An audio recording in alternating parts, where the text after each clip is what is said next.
Hello and welcome to episode 8 of Read Write, your Twitch book club. I am Sam, aka MC Pepper Pockets, and with me, as always, is my co-host who's trying to interrupt me. As always. Hi, I'm Brendan, aka Cosmic Zord, aka Accidental Origin. What's going on, guys? Yeah, we see y'all lurking out there. It's all good. Do what you gotta do.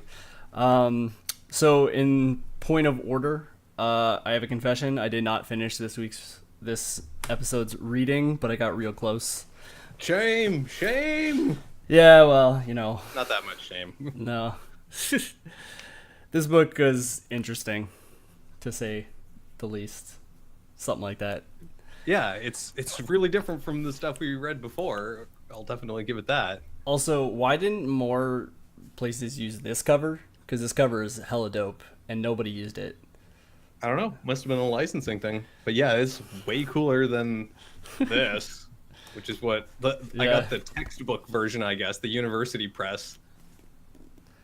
Yeah. Not that not that it matters when this is the book that lives in my backpack and it's already getting all beat up. Yeah, I hear you. The corners on mine are going too. Well, and it's got that rough. I don't think they Yeah, can see it on the stream, but the edge, I hate it. The uncut edges, yeah. Yeah, because it's just the cheap version. So this is Zen in the Art of Motorcycle Maintenance, subtitled An Inquiry into Values by Robert M. Persig. Has he written anything else? I honestly did not look that up. Because I don't think so, but I just wanted don't think so to either. check. I'd never looked. But I mean, I suspect he's been published, but not necessarily in this like fictional format Yeah. or semi-fictional, because that's kind of the trick. Is it's autobiographical. I mean, but he totally did not teach at Montana State University in Bozeman in 1958. No, it doesn't say that on his Wikipedia profile at all. Yeah, so it's the book is fundamentally a travelogue about the author Persig, and he never refers to himself by name. No. So like our narrator character. In fact, I don't think anyone refers to him by name.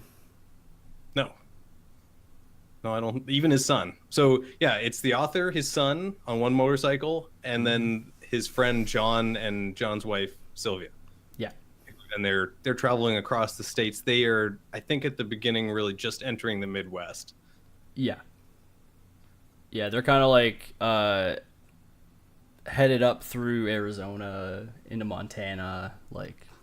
Well, no, even earlier than that, at the beginning, right? They've just crossed the what do you call that mountain range in the American East Coast, and they've just gone out onto the plains. Right. Yeah, So because yeah, it's a circle. Yeah, time is a flat circle, and this book is too. Yeah, and then they follow a loop. Yeah. Because I was gonna say because they live in Minnesota. Yeah, man, Minnesota. I don't understand. Minnesota is everywhere right now for me. Like everything is about Minnesota for some reason. I listened to that Al Franken book, and he's the senator for Minnesota. I was rewatching a couple episodes from the first season of Hannibal, which is all about the Minnesota Shrike. There was some other Minnesota reference that I can't remember, so can't prove that this is a pattern anyway, but I swear it happened. Yeah. So I don't know. That is an interesting coincidence. I think it's one of those things I just noticed it now.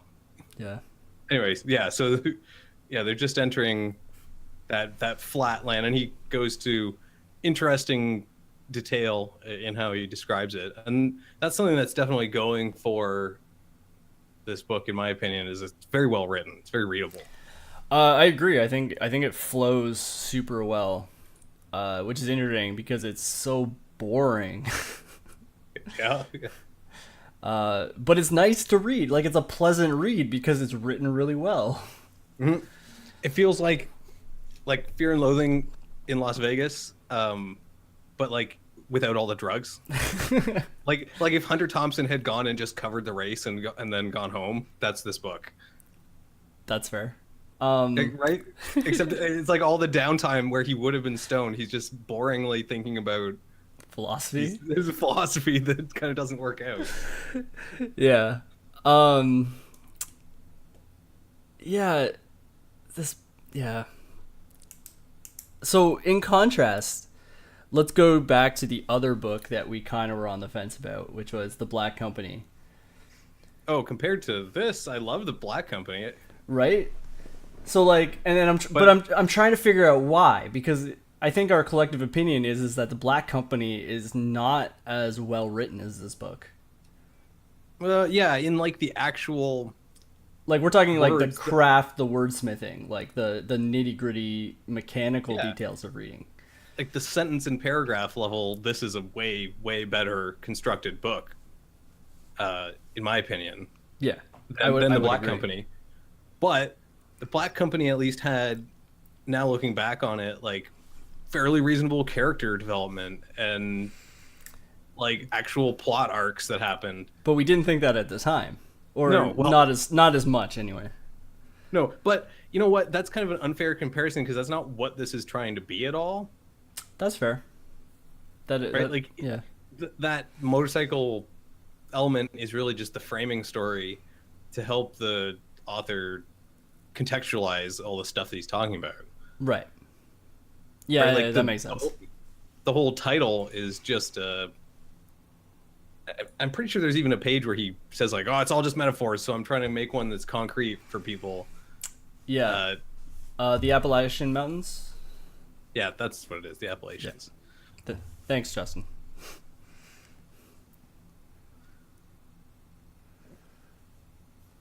Oh, that's an interesting perspective. Yep, that's true. Yeah, Uh, and the actually Hunter Thompson and Persig, I feel like, are kind of going after the same idea, but in two radically different directions.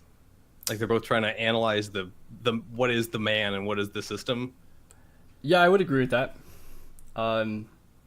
Because they're both kind of radicalized, but they're radicalized in different ways. Yeah, and I'd argue that even though Persig claims or like kind of defines himself as being separate from the hippie movement and that Oh man, kind of thing, he totally is. he's a study in contradictions, is what he is. He is like just one like prairie field away from having a necklace of flowers. Yeah, his perspective is really difficult for me.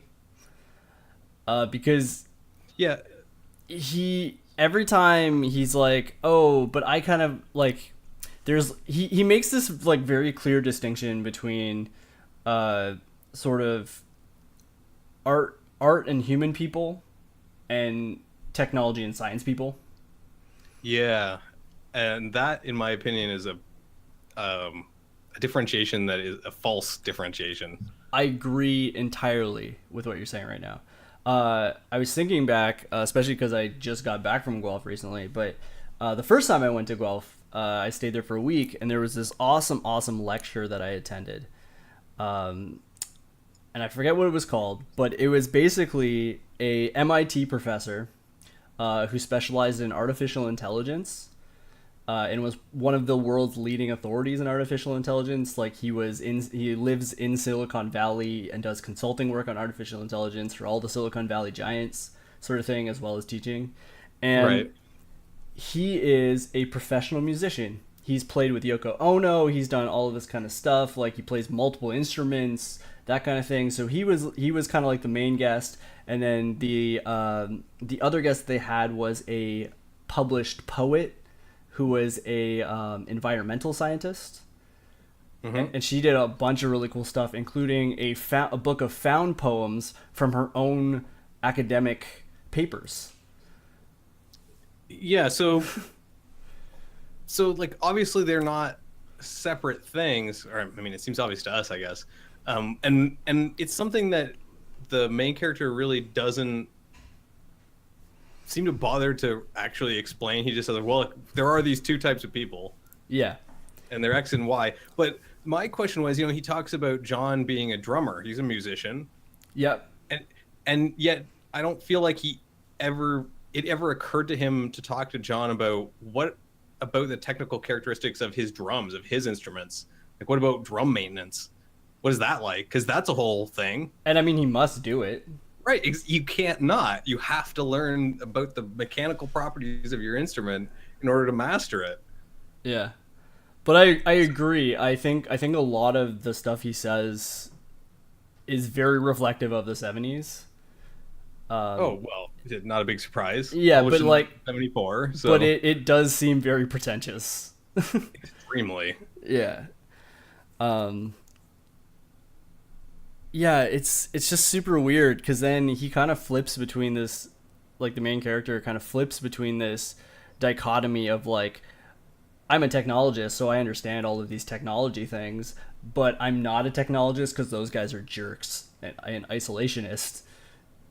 Yeah, isolationists, and also people who are like trying to define the world too hard. It seems like. Right, but isn't that kind of a reflection of himself that he was trying to define the world too hard, and that's what caused him to crack?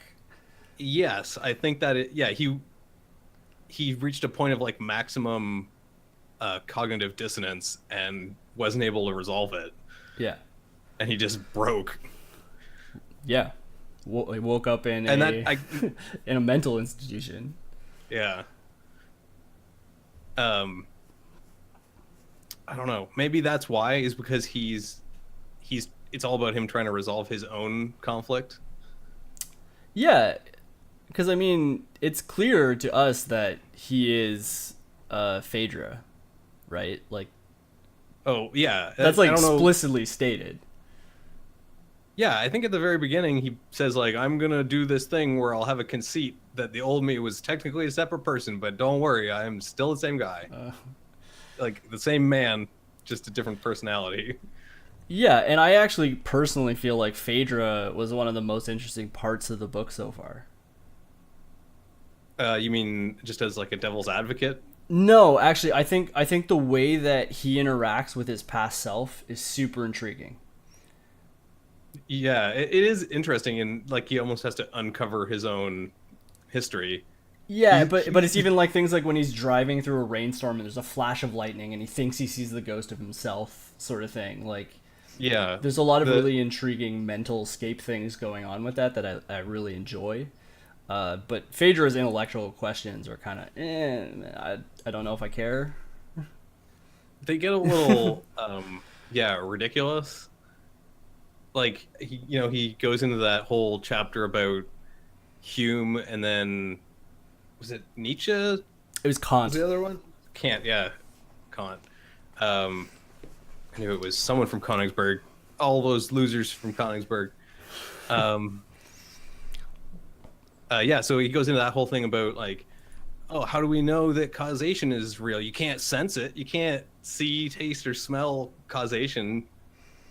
And a lot of what he's talking about there is how a lot of the philosophers define the world as being based only on our perceptions of it. Yeah. But he seems to cling desperately to the like 5 traditional senses, and there is no other senses. Yeah. Idea. That chapter was actually a little bit interesting to me, only because when he started talking about the concept of sort of like banks and computers and all that kind of thing, was really intriguing, especially because our society today is so much more heavily dependent on that than it was in the 70s, right? Where, we have Steam, where I own 1,000 video games digitally, and like digital comics and like all kinds of stuff, right? Like that don't, the fact that you can physically store any of that, right? Like you have more storage on your hard drive probably right now in your office than they would have had in the entire United States. That's very possible. I have a significant amount of hard drive space in my office right now. You have terabytes of data. I have, somewhere, total hard drive capacity somewhere in the 20 terabyte range. So that's enough like magnetic tape from the 70s to loop around the moon and back a couple times. That's fair. Right? So like, yeah, the situation's very different, and I think that that informs a lot of his perspective, even though it contradicts what he says about banks, but his perspective on like ideas and information kind of not being real, or at minimum being extremely ephemeral. Yeah. Because I feel like in the modern world, that's a lot more concrete because we interact with it. Like Yeah. right now on the internet, where we're, We are not not in the technically. same room. We're not even technically in the same town. Yeah, exactly. And the people we're conversing with aren't even necessarily in the same town, not even in the same country. Yeah, some people who watch the stream are on the other side of the planet. Yeah. Yeah. So, yeah, I guess it's a different perspective because of a different time. As a chemist, though, because he says he's an organic or molecular biology. Is that what he said it was? That's what he studied before he dropped out. Yeah, but he would have a firm grasp on the abstract because as much as you can look through microscopes and stuff, that's not, you can't just grab Yeah. a whatever, an ion in your hand and wave it around. Yeah, that's fair. At least not to the degree we Whoops. can today.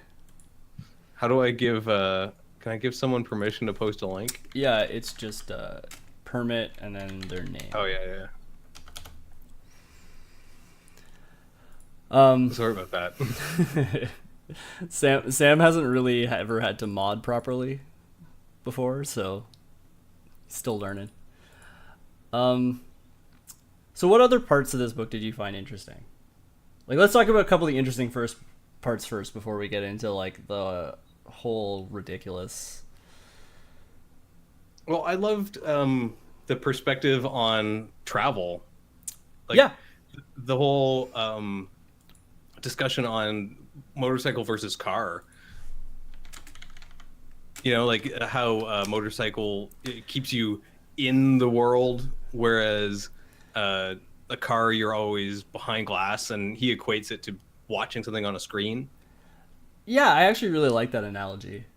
Yeah, and I think it's ever more relevant. Yeah. I mean, I, You know, I personally make a point of trying to look out the windows as much as possible when I'm riding in a vehicle on a trip. But no, I have no doubt in my mind that the experience is entirely different when you're kind of like hearing the sounds and smelling the things and like all that kind of stuff, right? That's the difference between riding in a normal car, like a hardtop car, and in a convertible. Right. Your head's out there. Yeah. Stuff can get in the vehicle. If it rains, you're underwater. Yeah, that's fair. So I thought that was really interesting, and also the in a similar vein, like the perspective of them being so isolated. Like they talk about like if you don't know how to fix your bike, what happens if you break down in the middle of nowhere? There's no cars for miles. You'll have to walk. And my only thought was like, wow, this would be so different of an experience with today's cell phones. Yep. And like ubiquitous communication technology or GPS. Even there's no guesswork in where you are. You don't have to get that feeling of like, oh, I recognize this place because I drove by. But instead, you have to. You just look at the thing and it says, oh, you're at this coordinate. X marks the spot. Yeah, there's actually been a few well-recommended books about motorcycle travel, especially as a means of exploring yourself. The other, Neil Peart is a good one, but there was another one called The Motorcycle Diaries. Yeah, Che Guevara. Yeah, which was made into a movie, if I'm not mistaken. Yeah, and it's a super good movie, actually. Yeah. So, like, I agree. I think it's... I wonder why. I kind of wonder why. Is it like the sense of freedom? Is it the being able to experience things more viscerally? Well, I think it is close to that steel horse idea. Like you are very exposed, and it's not like the thing is not inherently stable. You could just sit in a car and it's gonna sit there, but a motorcycle is gonna fall over. So you're always participating in the action of driving it. You can't just sit back and stare at the horizon the way you could when you're on one of those straight roads that's on level terrain forever. Yeah. Yeah, that's fair. I've actually been rather fascinated by the descriptions of the motorcycle in this book. Like, I actually really kind of enjoy those parts where he's talking about the mechanics of it. Yeah, even the part where he goes into unnecessary detail about the breaking down the systems of the motorcycle, just Yeah, seeing the way that any given part can fall into all these different categories because each one has to serve so many different purposes yeah, because it's such a sparse machine. yeah, for sure. Yeah, and you really get his sense of passion for those motorcycles out of those passages because he really does care about it enough to put all this detail in. Yeah, I almost get an obsession feeling because Yeah, literally, like every time he stops, he's tuning that bike. Like every time, whether it's for that's true. 10 minutes or an hour or like a day or like night or whatever. Like it doesn't matter. He's oiling it up and he's doing like all this stuff. And I get that, like when you're talking about the hot Arizona weather that they were going through and all that stuff, like where the tires are literally melting. Like you got to do some stuff to keep yourself from like destroying the bike. But his Yeah, he's a little much. Like he's at it constantly in a way that he doesn't need to, but he chooses to. the motorcycle as a symbol of exposed manhood. Yeah, oiled up manhood. Good. I mean, that's fair. It's not wrong. That's fair. I think it's interesting to note in that kind of perspective that I don't think Sylvia ever drives the bike, right? Not that they ever say no. I know Chris is too young. Like, he couldn't drive Right, it. no. But He's what, 12? I thought he was 8? like 8. Okay, maybe only 8. Yeah. Yeah. But Which still. is kind of is kind of crazy when you think about it too. Like you and your 8-year-old are just on this like world tour, world tour, a cross country tour on a motorcycle. It's a different time, right? It's the 70s. Even Yeah. if you think about the way, and I don't know if you got to the part, but near the end of the section that we read, the first half, they're hiking. Chris and the main character, their author, are hiking through the mountain, and Chris gets like pissed, and the father just says, "Okay, whatever, see ya, I guess." And the kid wanders away for a couple hours and then comes back later. Yeah, he's done that a But few fine. times. All right, see ya. I kind of wonder how good a parent he really is at times.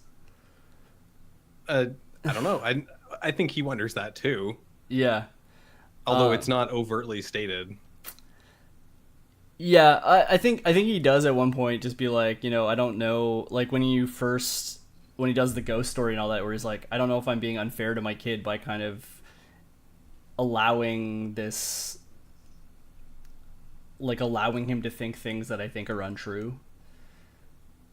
Yeah, there's definitely a conflict between him overparenting the kid and letting versus letting him kind of come to his own conclusions, whether they're correct or otherwise. Yeah. Because he definitely values the process of coming to those conclusions as valuable in and of itself. Yeah, and he's got to be a very mature 8-year-old. Yeah, I'd say so, given like the behavior that you see from him here. Well, He's and very disciplined. The fact that he talks about abstract painting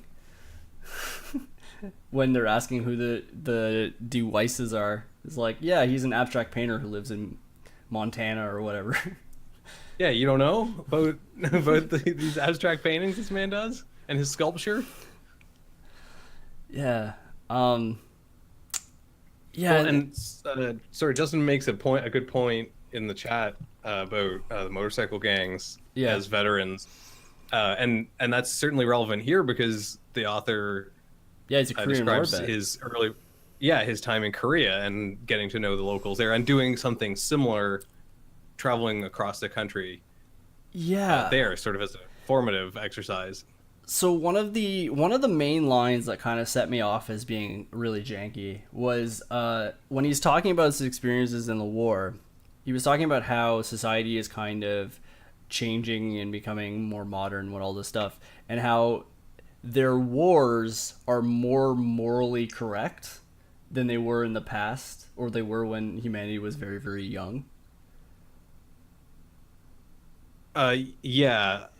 And I was like, I but you're can't remember living exactly. in Vietnam, you're living in the Korean War, all these like proxy wars in third world countries, and Yeah, and I think that's reflective of the fact that his formative years would have been in the 50s. He was young when he went into the army, so like he very much believes the American party line. I think he believed that the Korean War, again, not that he says this, but it sort of feels like he believed that was a just war in as much as it was against the communists or an imperialist faction. yeah, I would agree with that. Especially considering his views on radicalism. Yeah, but his incredibly hypocritical views on radicalism. Hilarious. Do we think the 11-year-old is him reflecting on his younger self? I don't think that he constructed it that way, but it certainly plays out that way. Uh, I think I find it really interesting because I personally think that like Persig's psychosis is genetic and is partially affecting the kid in his own genetic way. Yeah, like he's got the same behavioral whatever that the Yeah. father has. Yeah, well, they talk about it briefly, right? Where he's telling like why he has hunger pangs and all that stuff, and how he like hates bringing him to the psychologist because it reminds him of his past. Yeah, yeah, that's right. That was really weird. It was super weird. I- I did not understand that part at all. Well, yeah, I had a quote about that. Where'd that go?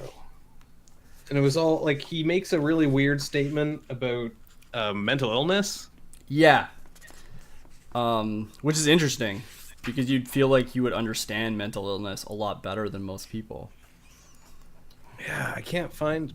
I'm gonna have to dig a little bit here, but he talks about the way that mental illness precedes thought because it's like a mechanical problem with the brain, and I'm pretty sure he makes a analogy to the motorcycle not running properly, so you need to like tune it up. Man, I cannot find it. Yeah. What a weird kid. Yeah, here I found it, I think. Where he talks about he's like,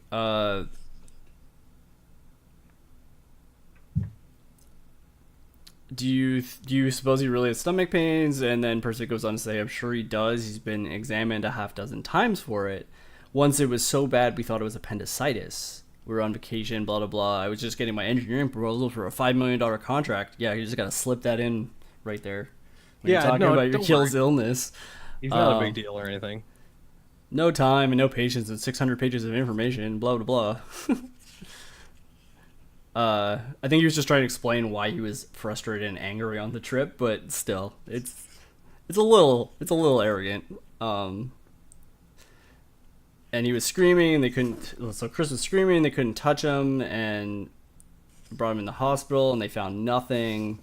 And they're saying that they diagnosed it as the beginning symptoms of mental illness. Yeah, and he's super vague about it. Like, nah, he's got the crazy. And John asks, like, what did the psychiatrist think? And he's like, nothing, I stopped it.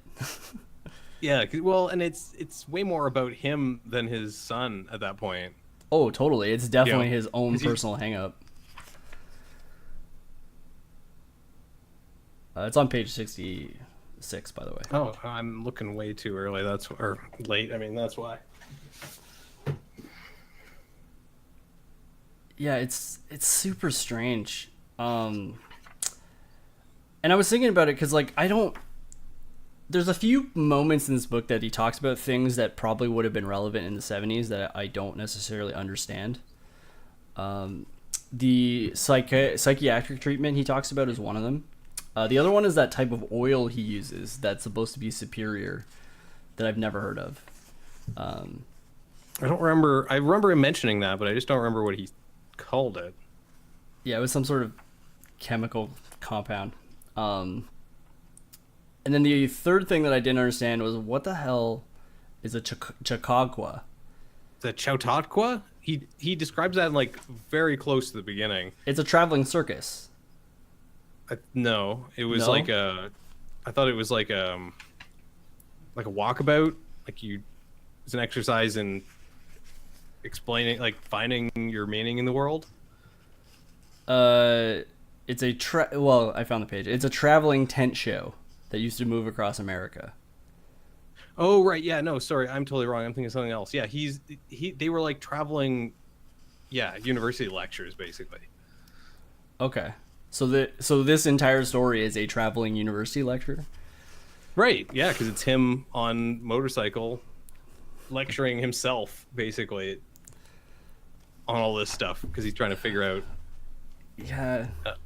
I don't know. It's just so damn pretentious. Yeah, and I guess have we even said what he like? It's him trying to define quality in Right. some sense, and he doesn't bother to define in what way he's trying to define that, right? Because there's so like quality is so subjective, and I feel like that's my biggest problem with the whole thing is that he keeps claiming all sorts of things are like these objective truths when they sure don't. Like something being good depends so much on circumstance and on expectation, like what you want to get out of that thing. Yeah, I agree, and I think that's very reflective in his like classical versus romantic sense. That sort of today he would be a sensitive hipster than just another burned out druggie. Yeah, I hear you. I agree. He's trying very hard to seem intellectual and seem smart. I think he genuinely believes that he is, and like this is the kind of stuff he likes. It comes off really bullshit though. But I make the argument that Phaedra isn't that way. Well, yeah, he seemed more like the actual regular scientist type. Right? Where he goes into great detail explaining how Phaedra didn't want to do science for his own benefit or profit or anything like that. He wanted to do it because it was an intellectual thing that he wanted to do. Yeah, he wanted to know the answers to all the questions. Yeah. And that kind of leads to one of the bits that I sure didn't understand, where he's talking about the scientific method. That was actually one of my favorite parts. Yeah, I mean, it was interesting as like a... Well, the first half of it was really interesting. The second half of it was super annoying. Right. Yeah, the expository part where he's just describing what is scientific method and why it's important is interesting. Yeah, I really liked the way that he broke down hypothesis and the way that scientific thought works. It really intrigued my logical side of my brain, and it really I'm a writer, and everything I do relates back to writing, but I saw some interesting ways to use that as part of my writing process, to use the way that he thought about the scientific method. And maybe that's just I'd never really understood the scientific method in the way that I should have understood it, but there's elements there that I really dug. But then the second half, when he starts getting into like all the philosophy elements of that, I just was like, whatever, I don't care. All the parts where it's like, no one can possibly know where a hypothesis comes from. They just materialize in your mind. Right, and how his entire philosophical journey is based on the idea of you can have as many hypotheses as you want because I'm a genius. Not just that there is no one absolutely correct hypothesis. Yeah. Which I don't get. That's the part I didn't understand. Like, why is that? How can there be an infinite number of explanations for a finite number of problems? Yeah, I don't know. I mean, maybe that's why he was so frustrated with the scientific method, because it's a silly question to ask.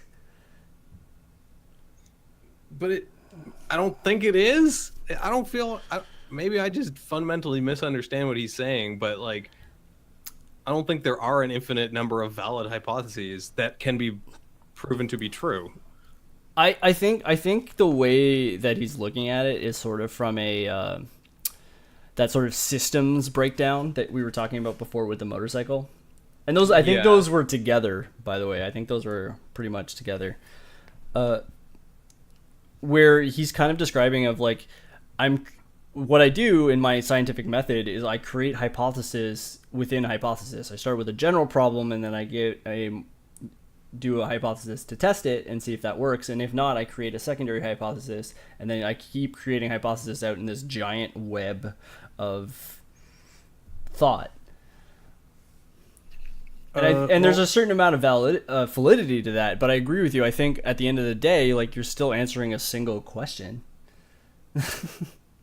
Well, so okay, here's what he says. He says, if the purpose of scientific method is to select from among a multitude of hypotheses, and if the number of hypotheses grows faster than experimental method can handle, then it is clear all these hypotheses can never be tested. If all hypotheses cannot be tested, then the results of any experiments are inconclusive. In my insert here is because there are more, because you can never finish testing all the potential answers. Right. Then the results of any experiment are inconclusive, and the entire scientific method falls short of its goal of establishing proven knowledge. But Isn't so there isn't there a scientific theory about that of a paradigm where if you have 99.99999 whatever, it's basically considered a certainty because the other stuff doesn't matter. yes, basically, It's that sort of like parabola thing, right? and asymptotically approaching Yeah. whatever. In that case, you're talking about the axis, or if you're talking about trying to accelerate to the speed of light, to get closer needs more energy. So like to the point where you need all the energy in the universe, Yeah. and then more than that. So you can never quite achieve 100%. Yeah. That's kind of what I was thinking of, yeah. But I feel like there's one significant problem here, which is that I don't think scientific method is aspiring to establish or to establish proven knowledge, because what he's talking about, he talks about empiricism earlier, which is that you can only, because you can't like you can't actually interact with any object, you only interact with the idea in your mind of what your senses are telling you that object is. Empiricism, like scientific method, is really just about that empiricism, about being able to measure and define the relationships of a given thing with any other given thing, and build Yeah. a model of how that works, such that in the future, using that model, you can predict the outcome of any given interaction, right? Because you know all the criteria. You may not know with 100% certainty anything about that particular object you're looking at, but you know about how it reacts in any given number of circumstances. Right. And that's ultimately up to the where scientific thought has progressed up to that point. Yeah, and he gets into that too, about how, oh well, these things that we thought were true are suddenly not true anymore. Yeah. And like suddenly everything's turned on its head. And again, I feel like it's a misunderstanding of like what is truth, because we just because we think it's true, or even that a lot of people, even everyone thinks it's true, doesn't mean it's actually true. There was I forget the name of it and I'll have to look it up. But there's a very interesting theory that's basically similar to the idea of the butterfly effect, in which society remembers things collectively. Yeah. In certain ways. So things like movie quotes or specific scenarios and situations are remembered in a specific way, societally wide. For example, this is this is the Mandela effect, right? yeah, it's the Mandela effect. That's exactly what this is. Where I saw. yeah, well, I was gonna say where no one remembers the line from Star Wars properly. Or how about this one? What color are C-3PO's leg? Yeah, C-3PO. What color are his legs? Are they both the same color? No, they're not. No, they're not because One, the right one is slightly lighter, right? no, it's straight up silver. When you think of Right. C-3PO, you think he's a gold robot. Well, not quite. Fair enough. There's a ton of things like this. At Where, least I identified that he had a different colored yes, leg. no, you're correct. I could have let you hang, and you probably anyway. It doesn't Well, matter. The lighter point is, lighter than gold is silver, so that's fine. I'm cool with that. I all made the right move judgment the call. goalposts wherever you want. Well, isn't that what this book is about? It does seem that way. Is that he keeps defining things and then saying, "Well, hey, hold on now. What if I just totally redefined what I was talking about?" Yeah, and so I wonder how much of what he thinks is due to this Mandela effect. Yeah, Yeah, human and memory is garbage. That is it's true. the worst. You try like It's so unless subjective. unless you really make an effort to remember something, half of what you remember is just total fabrication later on, because your brain's like embarrassed that it didn't record it. Yeah, for sure. Like I know the most memorable example that I ever heard in like a criminology class was a professor giving a class on unreliable testimony in Oh like yeah. describing other people like during events of crimes months later. And so he's talking about this, giving his lecture, and then all of a sudden someone busts in from behind the amphitheater, pulls out what appears to be a gun, shoots him, he falls down, and then the guy books it out the back. And then all the students freaked out, and suddenly the prof stands up and he says, "Okay, that wasn't real, but can anyone describe what that man was like? Like, what was he wearing?" And they got descriptions everywhere from he was like 5'5" up to 6'2". He was wearing a black coat, a brown shirt, a hat, no hat. Like it was just all over the place. Yeah. Just because in those moments of terror and like anxiety and high emotion, your brain is not worried about recording stuff. It's worried about not getting dead. Yeah, and I agree with what Robin's saying here. Like you can convince people of things that didn't happen. Totally. Rumor mongering is a huge thing. Gaslighting. Gaslighting. There's a ton of stuff that the human mind and the social constructs like build for us in the way we interact with people.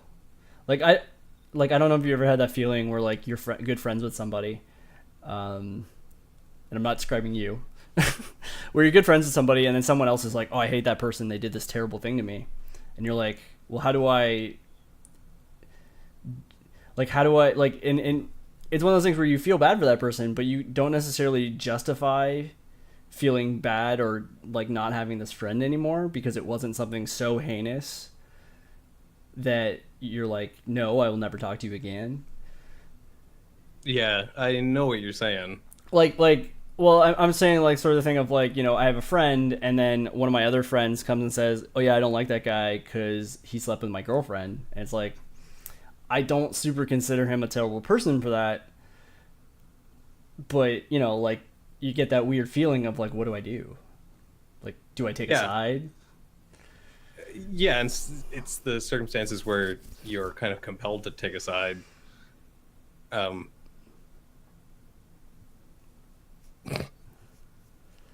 God, well, I don't even want to know. Yeah, that's not right. You shouldn't try and do that. Right? Like there's a weird interaction there, right? And I'm not talking like really reprehensible things, like, the things where you stop talking to people because they're terrible people, like, crimes and stuff. But you see what I'm saying, right? Like that social of like or even like, yeah, he freaked out at me one day because of this thing and we've been fighting ever since. It's like, well, should I feel bad for which friend do I feel bad for? Maybe both of them. I don't know. Like it's weird. You're talking about more overt social pressure than what we're looking at here, where it's circumstances have kind of primed these individuals to react in a certain way, or not. Just because that's the way the brain is wired. Yeah.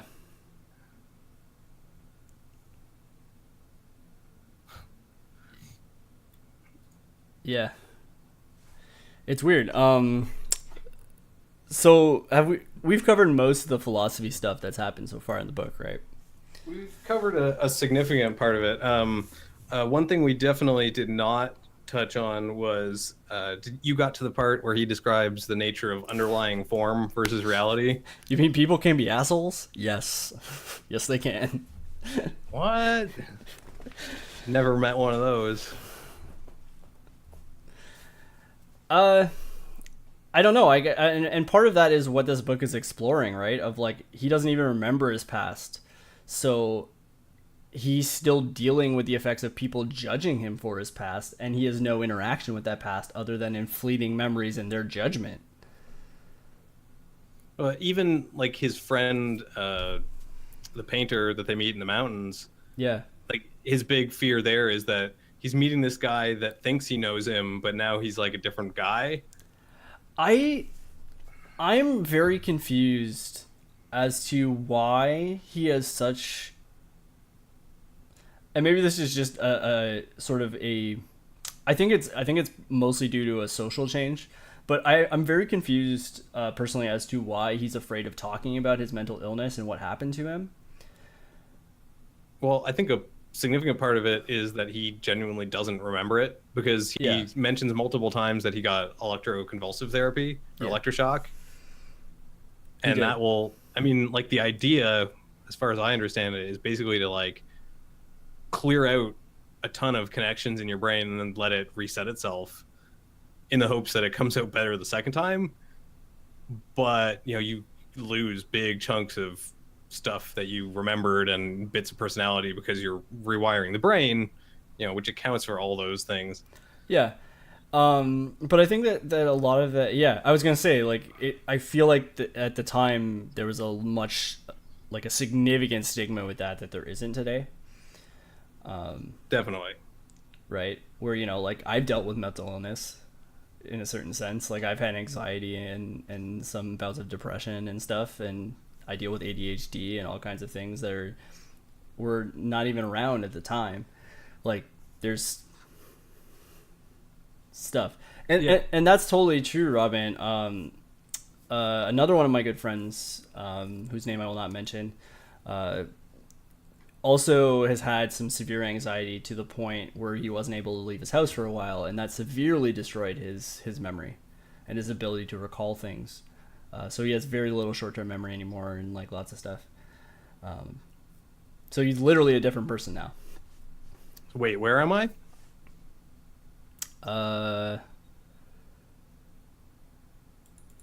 Well, Robin's telling us about.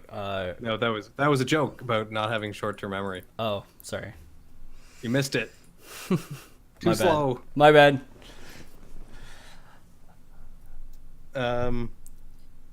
Yeah, so I think the interesting perspective of this book is that it is kind of still relevant today. I think there are certain parts of it that I think are relevant. A lot of them have to do with the way that he's interacting with his world, and those are kind of the most interesting parts for me right now.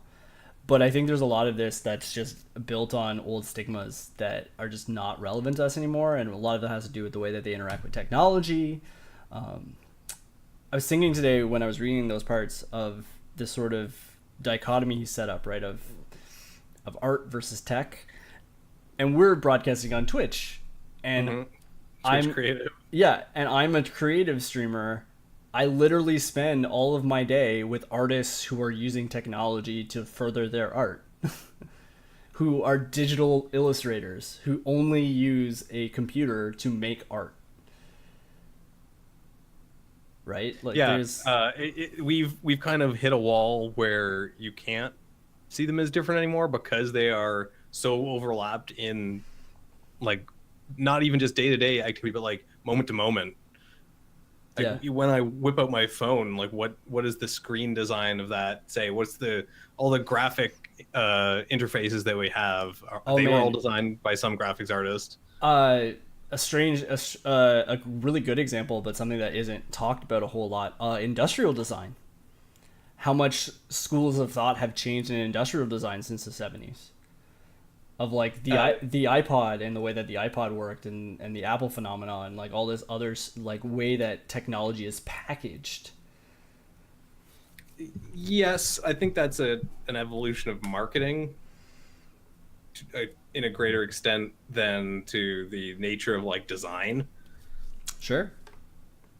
Because I don't, there's no reason to believe, as far as I can tell, that Apple stuff or any given company stuff is like designed in a profoundly different way than any other. Well, I was making kind of an argument about the way that design has evolved, but also a little bit of an argument about the way that design technologies have evolved. You can pull up your CAD program and design 3D cases, which you couldn't do in the 70s. You had to prototype it all, and it like Yeah, well, even the idea of rapid prototyping with 3D printing now or 3D modeling. right. Yeah, so that's changed. But like, how do you think Persig would see that as being that different than just having some drafting paper and like drawing it I and think then having maybe someone not. build it out of wood? Maybe not. I'd be interesting in listening to a modern interview with him. Is he still alive? I believe so. No, he No. died. He died in April. Oh, geez, we just missed him. Frick. Yeah. If only we'd done this book a couple months ago, we could have had a one-on-one interview. I would have been really intrigued to hear a recent interview with him, where he kind of saw the modern world and talked about his changing viewpoint of the modern world with this book that he wrote in the 70s, and how they're different and how they're the same. Well, so do you think he would see the underlying form of modern technology as being fundamentally different from technology of the 70s? Like that significantly less electronic technology? Since the underlying form is the intention and design of it. I agree from a philosophical level he probably wouldn't, but I was wondering, like, because the people like John and Sylvia are less common, or they're a different type. Are you kidding me? There's tons of people like that. Everyone who buys Apple stuff is buying into that lifestyle mentality of you don't ever need to even try to learn how a thing works because there's someone else who'll do it for you. Right? Like Yeah. it's exactly his mindset of, well, there's this mechanic who knows what they're doing. Oh, there's this Apple genius who knows what they're doing. Yeah. And so I don't even need to concern myself with it whatsoever. Whereas I feel in modern day parlance, like the author would be that guy with the crazy custom version of Linux on whatever device he's got, right? Like, and that he would be constantly tweaking and tinkering with. Yeah. And yeah, it works great for him. But as soon as anyone else tries to jump in there and understand what the hell he's done to this now profoundly non-standard piece of technology, who even knows? And that's something I don't feel like we've touched on yet in the book, is like, if someone else were to look at his motorcycle, would they be able to suss out all the modifications and stuff that he's made to it? Uh, Because it's deviated so far out from the template. I think you would. I think you would be able to tell, but I bet you that when that person did it, Persig would have to go and rebuild the entire thing because the guy did it wrong, or looked at it wrong, or did Yeah, something because weird they didn't to do it. it his way. Yeah. Exactly. It doesn't matter if they did it the correct way or not. I think it's literally about his way. So I think that's kind of the problem with what he's trying to define, is that so much of it is just him trying to more or less define his own biases. Yeah. And he keeps like kind of glancing off them and not appearing to want to acknowledge them. Yeah, I think that's fair. It, in a way, like, it'd be interesting to go back and look over this as more a reflection on the author. Well, it's Then on literally him. his life, right? Yeah, but I mean, like, what do we learn about Persig as a person and as a writer, rather than what is he trying to tell us? Right. Like, can we mine down through what he's talking about to find out, see behind the veil, I guess is what I'm trying to say. Yeah. Because I mean, we pulled up his Wikipedia page at the beginning of the stream, and he did have the electroconvulsive therapy.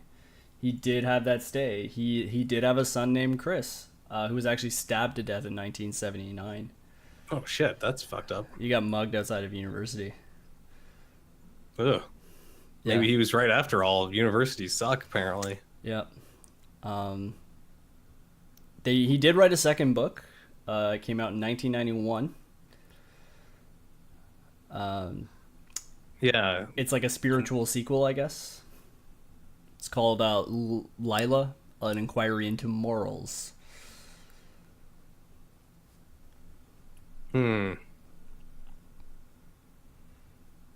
Interesting.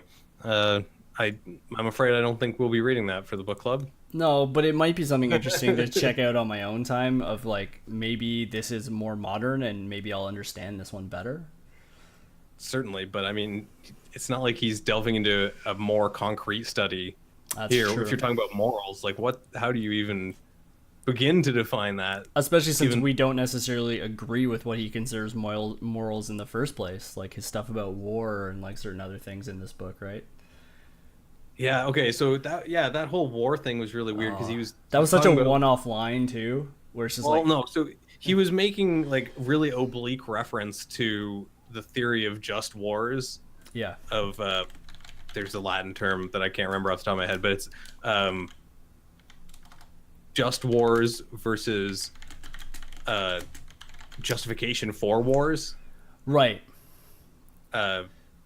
Jus in bellum versus something else. I can't remember.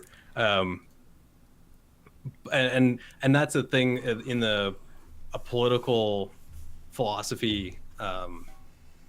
If you were to go into a political philosophy course, you'd look at the way that's progressed over history, where if you were, 1,000 years ago, William the Conqueror decided, well, my cousin shouldn't have that throne. I want it. I want England. I want all of it.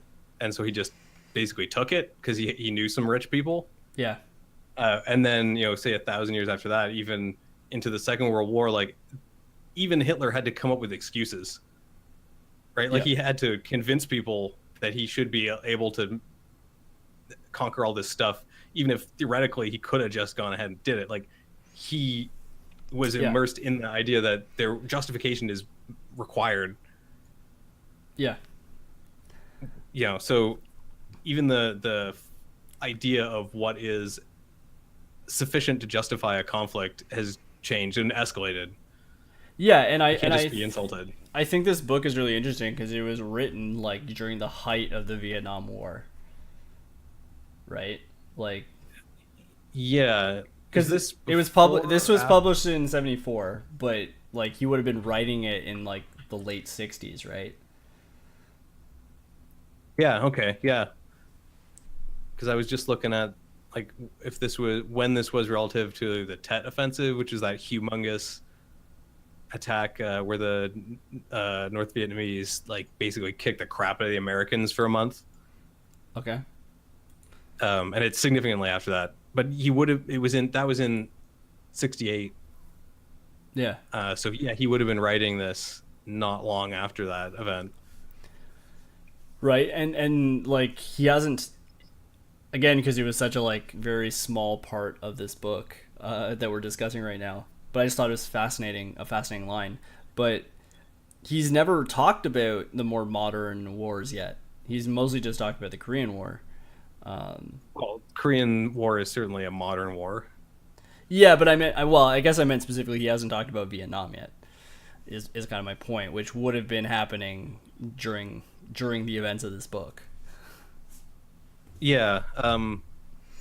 I mean, even up to the end of the beginning of section 3, which is where we stopped, he doesn't mention it at all. Like at all. He really does not discuss anything political, except again at like a distance. Just that one governor who was Republican and hated all of those radicals at the university. Oh yeah, okay. No, that's true. He does go into that one time, but he doesn't ever get into specifics. Like he doesn't talk about concrete events in the world. It's interesting though, because I would actually really like to know more about that specific Yeah, Like, what was the incident there at the university that caused this turnover in administration? yeah, and like he explains it a little bit in the next section where he's sort of telling us some memories of Phaedra, where he's like, yeah, I had this lecture at the university and I was trying to lobby for them to lose their accreditation and like all this stuff, and I didn't get it. I mean, I got Well, the example he gave with the church and the university and all that stuff, but it's just like I don't care about this. I want to know why. Why is the governor doing this? What are the politics at the time? Who's doing what? What are the university officials doing? Like, give me some juicy details here. Tell yeah, me a story. there's no context provided. He just says it happens and that's the way it is, and go for it. Done. Yeah, and I mean, and the beginning of that is that moment of like they're talking about these 50 people on the list, and he's just like out of the blue, he's just like, yeah, one of those names is probably me, and everyone's like, what? Yeah. And he gets into his explanation for why he thought the university wasn't legitimate anymore Yeah, and I get that. after, but he gets more into it like after the part that you read, Oh, okay. where he's discussing the courses He's that he talking about taught. Deweese. No, it's different than that. It's after Okay. that. Okay. And he goes on like a long. If you're gonna say rant, how could you tell? It's Yeah, the same keep it. as the rest of the book. Oh, he goes on a really like hardcore tear about that particular university and the way that like he thinks it goes downhill because students aren't there just to learn; they're there just to get accreditation. They're just there for grades and the piece of paper at the end that says, I went to university and I went through the process, which I think is still a significant problem, even when I was in university. I agree. There's in my opinion, the majority of people who are there now are there because they don't give a shit about learning the stuff. They just want to learn the stuff to get the piece of paper to go do whatever the other thing is.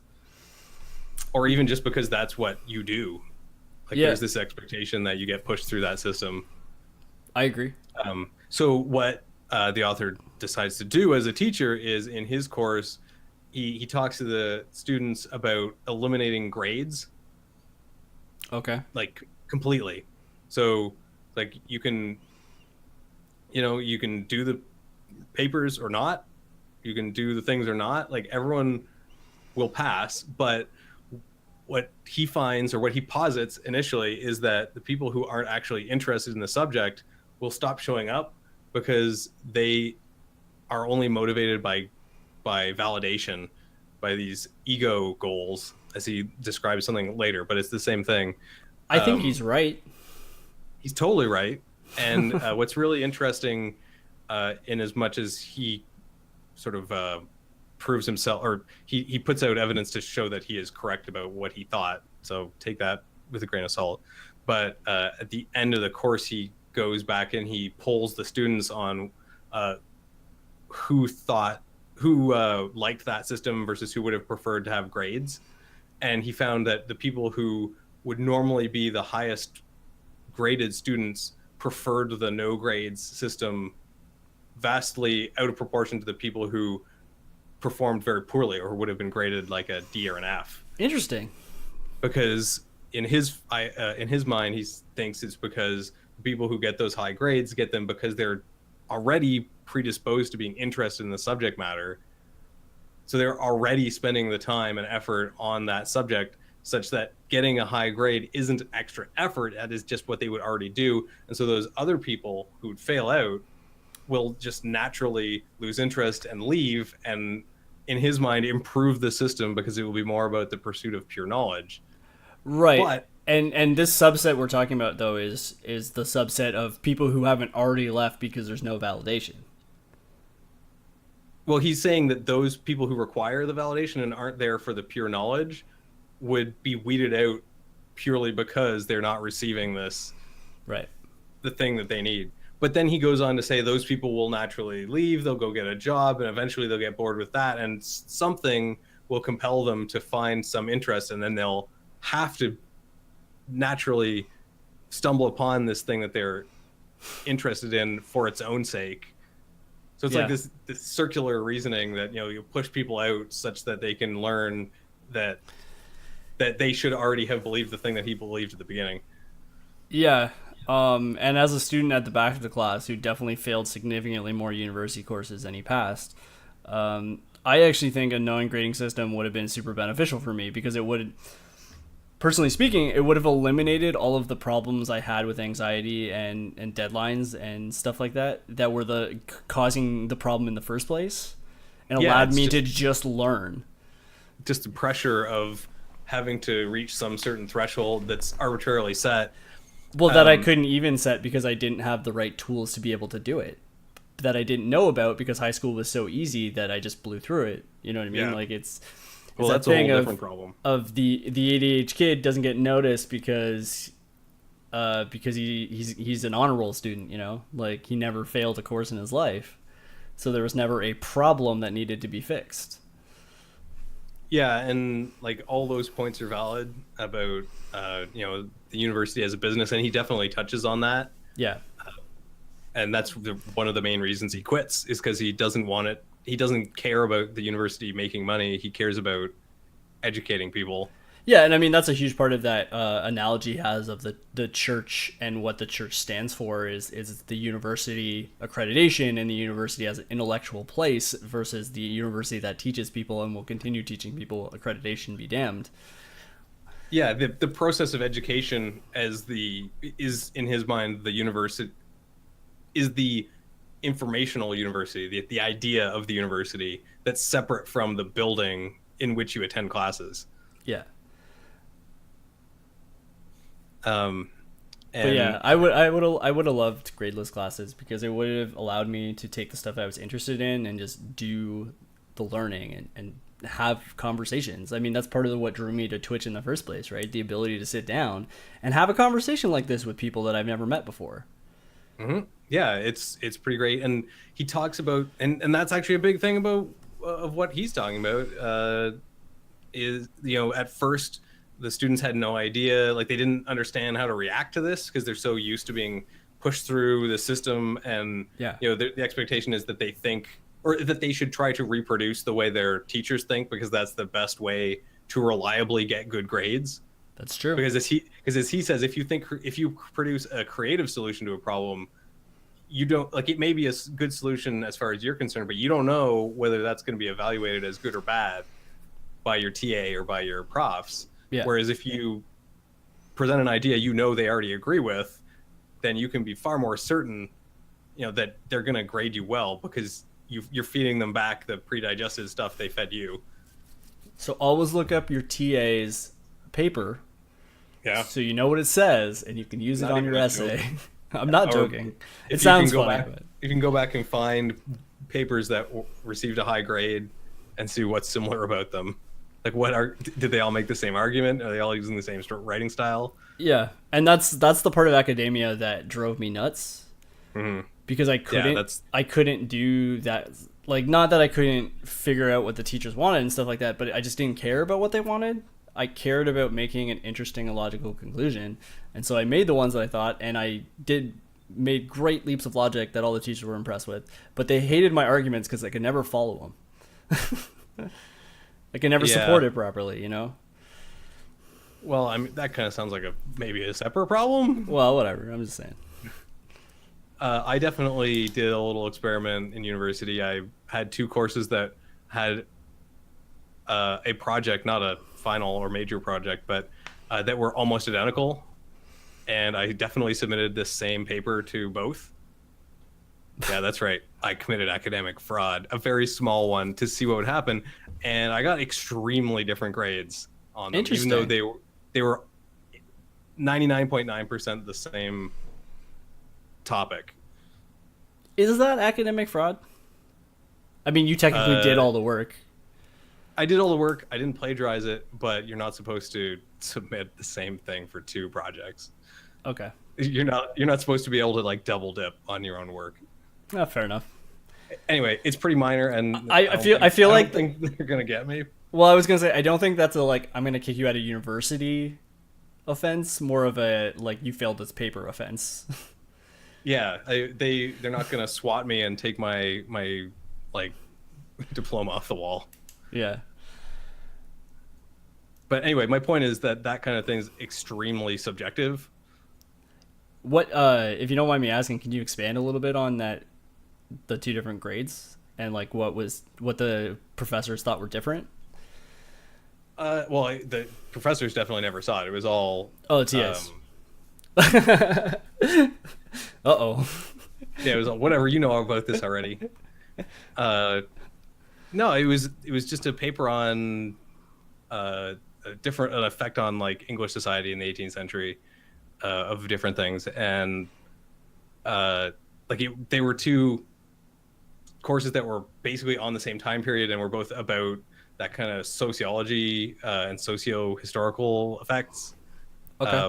And they like it was the same assignment, but evaluated totally different behind the scenes. Like the grading was completely 100% different. So I don't know. It just seemed that kind of disillusioned me to like there being anything even close to objective standards. Well, I was gonna say, like, there's no correct answer. It's all subject to the interpretation of the people who are grading you or who are evaluating your papers for peer review. It's the reason why there's very little academic dissent, because things that dissent don't get reviewed or get bad reviewed and turned down for publications and yada yada yada. You're gonna have to change slowly. It affects your reputation and your ability to get grants and stuff like that in the academic world. Yeah. And actually, that was a big deal in The Dispossessed, right? Yep. That social pressure 100%. of conforming, even in an environment, a scientific environment that's nominally about exploring and pushing boundaries and finding new truth. So, that's. But again, that was published at the same time, so that's true. An ongoing problem within a couple of years. Yeah, people trying to break out of these boundaries, these forms that they've been kind of locked into for so long. Yeah. We need to read a book from a different time period. There's just so many good books. Well, that's fine. Our next book is going to be is much more recent. It's from like the late 90s. Okay. But we'll talk about that next time. Yeah. So we got about 10 more minutes. 10, 20 minutes. So we started a little late. Yeah. Is there anything else we wanted to talk about in this book? I guess we'll just do like, we both kind of agree that we don't really like this book, but it's well written. Well, and it's very iconic. Yeah, it's well known. Yeah, it made a big splash at the time it was published. It's still something that's on lists of important philosophy or pop philosophy books. It's one of those books like Catcher in the Rye and Moby Dick that people kind of know of, even if they know nothing about it. Yeah, they've definitely heard of it. Maybe not on that same level, but the same idea. Yeah, I think even I had definitely heard the title. I don't think I had any idea what the book was actually about. Yeah, except for that Babylon 5 episode. Yeah, except for that one episode where whatever that character's name is builds that motorcycle. I kind of feel like with a couple technical manuals, I could take a stab at repairing a motorcycle now. Well, yeah, it's certainly the way he lays it out makes it feel way less intimidating. Yeah, and I know I don't know if a lot, but like I know about combustion engines and how they work, and my cousin and my uncle are mechanics and stuff. Like, so I know people who do that kind of thing, and like literally my cousin builds motorcycles out of parts and stuff. Like, he's done it before. His last kind of project was actually he built a 1930s race car using authentic parts, which was really cool. That's really cool. Yeah, that's gonna be a lot of work. Oh hell yeah. But really interesting stuff because they just worked entirely different. But yeah, I think there's a lot of aspects to this book that are interesting, but it's And we were talking about this a little bit the other day, where like we're both somewhat into philosophy. I think we kind of have to be, considering the stuff that we read in general. But the philosophy parts are not the most interesting part of this book, which is intriguing because it's kind of the main point of it. Yeah, I feel like because they are so, his justifications and explanations are so nebulous. Yeah. It feels just kind of not that interesting, not that well founded. Whereas when he's talking about the motorcycles, the travelogue side, it's very concrete and very well described. There's good imagery there. Yeah, there's some really fantastic imagery in the book, and the way that the descriptions are written of like the road and like certain things and the way he experiences it. But I agree with you, because I feel like a lot of the philosophical arguments are like he's stating all these like he's stating all these theories, and they're kind of open ended, and he's like, but this is the answer that I've come to, and I'm like, that doesn't make any sense. Yeah, and if you don't agree, then you're not even qualified to make the argument. Which is kind of problematic. For sure. He like brooks no argument. Like, this is the way it is, and if you don't think that, then you're probably wrong. Sorry. Yeah, and I don't think that, I don't know. I guess I just fundamentally disagree that there's one truth to be found, because I feel like that's what science has taught us is not correct. We keep finding out that the things we think are wrong, and we can be more accurate. Well, look at the M drive, right? The EM drive? Yeah. You're talking about? Yeah, well, who knows whether that's just a series of weird measurement errors or if there's something actually going on. But yeah, it's certainly something that demands you question a previously held belief. Yep, for sure. And the amount of furor that scientists got into over... Man. Oh, you can't, they're conservation of momentum, and then just like immediately rejecting it even before looking at the data. Yeah, oh totally. And like where other people started testing it, and we're like, well, we think this is the case, but we're not sure, because like we don't want to power up fully, because what if we blow everything up? And like, well, and the fact that there've been 3 like studies that were done, 2 of them pretty legit, and all 3 of them came up with a different explanation for what was happening. Yep. Like, that's totally different, all of which excluded the others. So, that's on the boundary of known science right now. For sure.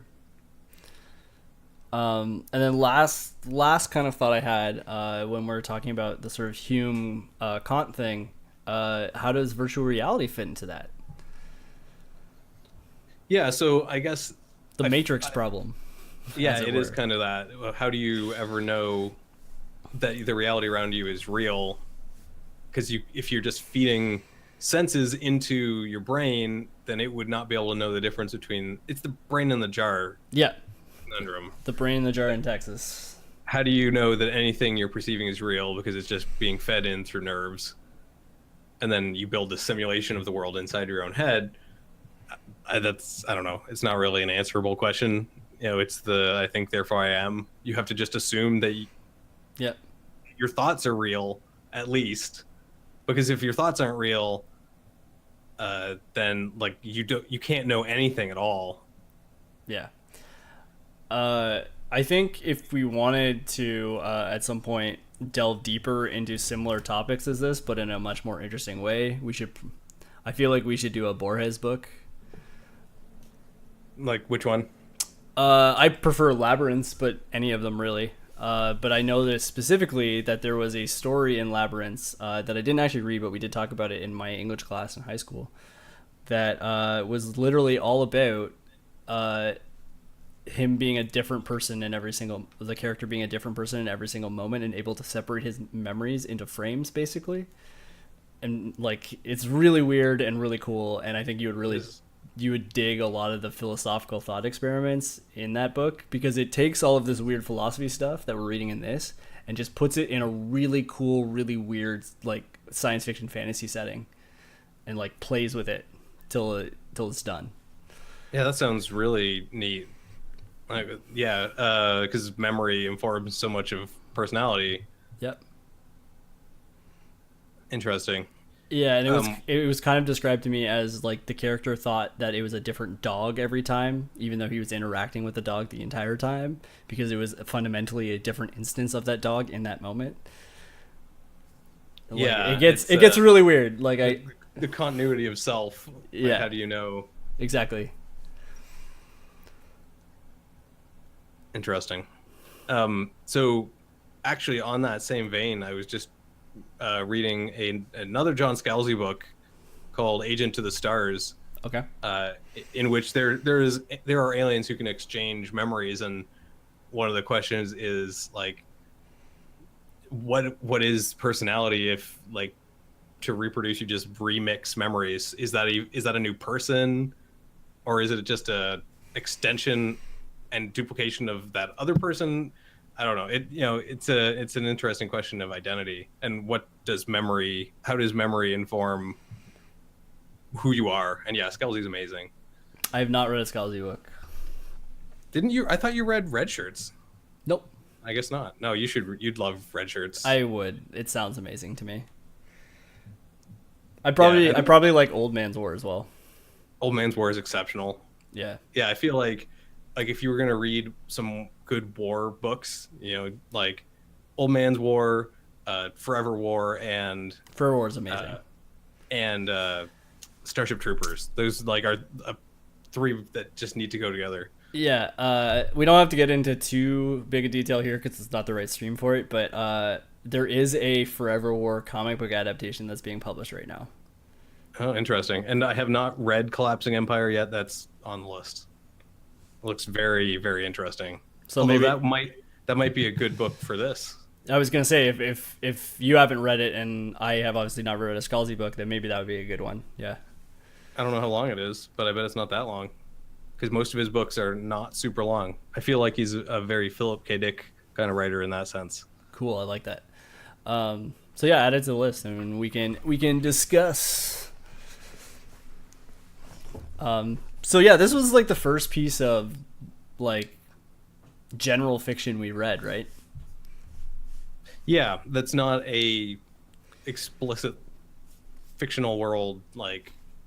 Yeah, I mean, to a certain extent, Roughneck was, but it's a little bit different because it's a comic more so than in a novel. Yeah, and this one is much more intentionally autobiographical. Yeah. Yeah. So, yeah, in that sense, I like that we're pushing the boundaries of like what. Like, I certainly would not have normally read this. I probably would have looked twice at this book if it wasn't for the book club and the recommendations I got as part of looking for books for the book club. Yeah, and I think that's great. That means we're accomplishing something. Yeah, and I definitely think there's parts of this book that I would take away and like use to inform my own writing, specifically in the way that his prose flows and stuff like that. Because I really he's very good. Minimalist. Yeah, like, there's no words there that don't need to be there. Except for the ones in the part that I just got to, which was really funny because it was basically like, I don't even remember where it was. There was like a point that I was reading today, and I was just like, he literally was writing. Oh, it was the part where he was writing about doing this. How did you pronounce it? The Chautauqua? Chautauqua, that's what it is. Yeah, Chautauqua, where he's like, if this weren't a Chautauqua, but it was a novel and I was writing it, blah, blah, blah, blah, blah. And I was like, yeah, that was a bit weird. Like, you could have cut that. I feel like he should have cut that. But he has a kind of habit of doing that, of like the way his characters feels like personal philosophy kind of works is like, he's like, I shouldn't tell you about this thing, but I'm going to tell you about this thing. In that way, right? Yeah. So, there's a lot of unfiltered thoughts just getting put straight down on page, which are some of the better parts of it, because you get this I feel like a much more honest version of his opinion, where he hasn't hyper processed it for consumption. Right, like, did you feel like that? Like, a lot of the things that he says as when he's pronouncing his ideas are like, he's packaged them and chopped them up in a very different way than when he's just talking about things happening. I agree. I agree entirely, and I think a lot of that is done by how effectively Persig really uses the Phaedra sort of thing, where you'll be reading and there's this passage and the rain starts coming down and it's very very very brief sentences and really cut and jumpy, and then it's like suddenly there's a shape and like it's gone, but it's written in a way that you feel that momentum and it's there and gone sort of thing, where you're kind of going through it, right? Yeah, the pacing of the sentences makes it like speed up, so you read through it faster. Yeah, and there's lots of weird like observational things that I dig with the way he just comments on random things. For example, I think this will probably be the last thought for today, but what do you think about John and Sylvia's marriage? I mean, that's the kind of thing that's hard to tell from the outside. Does he beat her? No, I don't think he beats her. Okay. Why would you think that? Because there's a moment where they're camping out in the woods and she comes out with a black eye, basically. Like her eyes like swollen shut.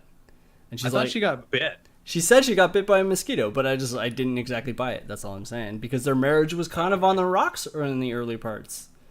A little bit there. It's not totally clear. I don't think he necessarily does either. I just I read into that situation a lot, and I think that was kind of intentional. I think you were supposed to, but because he brings it up very specifically and then doesn't talk about it again. Yeah, he does that with a ton of stuff, though. Yeah, but he does that with specific things, though, that he kind of wants you to take notice of, but doesn't really want you to take notice of. I do not think that's what that was. No, I thought that was more just a John kind of is oblivious moment where he somehow convinced his wife, who's allergic to mosquitoes, to go out on a trip on a motorcycle exposed where there's going to be tons of mosquitoes. Yeah, I mean, it could be a statement on how prepared Persig is and how they are not. I think that's exactly what it was, because they feel like very much a foil just for his preparedness. John is everything that he's not, like the mirror image. Yeah. So that I took more of that away from Fair enough. that scene than any comment on spousal violence, which I definitely did not see there. I just asked the questions. Yeah, so I think you're right. That'll be pretty much the end there. Yeah. So recommendations, and then we'll round her up. So I have been listening to a bunch of Clipping recently, which is a group including David Diggs, who was a guy who performed in the original cast of Hamilton. Should I wait? No, go ahead. Finish Okay. So yeah, and I think it's really good. Their first album is Clipping with No Eyes, so go take a listen. It's experimental hip hop. It's really, really cool. I like David Diggs' stuff in general. Yeah. So I'm also going to go with music for my thing. I was going to go with this cool Netflix series called Lost and Found that I was watching. I actually binged watched it in like 3 days. It's actually Canadian. It's made for Family Channel and it's shot in Canada and everything. Okay. It's an interesting show, but I won't get into it because the actual thing I want to talk about is this bad boy. That's quite a reflection you got there. Oh, I see it. You can see the stream. Yeah, the onion face. This is the Onion Face record that came out. They had their release party for it on Friday.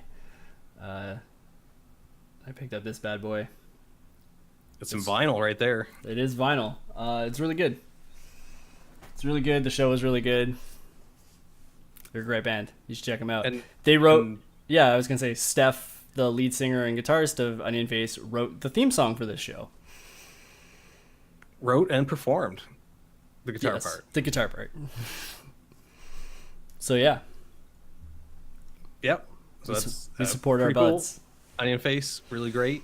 Yeah. Definitely you should take a listen to them at their Bandcamp, which is I think just onionface.bandcamp. Yeah. Anyway, you can find that on Google.